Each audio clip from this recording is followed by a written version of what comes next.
খাবারের মূল্যটা দেখে অভিভাবকের হাত মোরগ পোলাও হয় না ঠিক আছে মোরগ পোলাও আছে তুমি কি দিদি হবে মোরগ পোলাও আছে মোরগ পোলাও পোলাও দিন না ভাই এই রাইস এর জানি আর না পোলাও দিব না পোলাও না দিলে এই রাইস তোমার কাছে এটা মাংস লাগবে না না ভাই এই যে বাইগো 3 লিটারই দাম বাইগো 2 টাকা একটা মাংস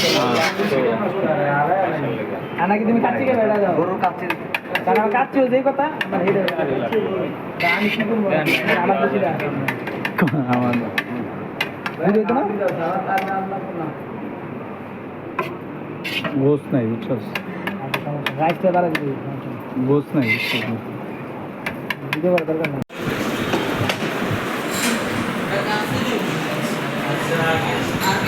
এই যে শরীফ খাওয়া শুরু করে দিয়েছে। শরীফ কেমন?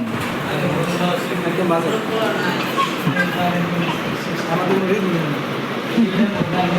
ডিম দিছেন না? ডিম আছে।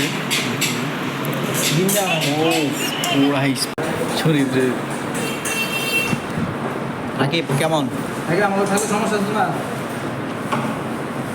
হ্যালো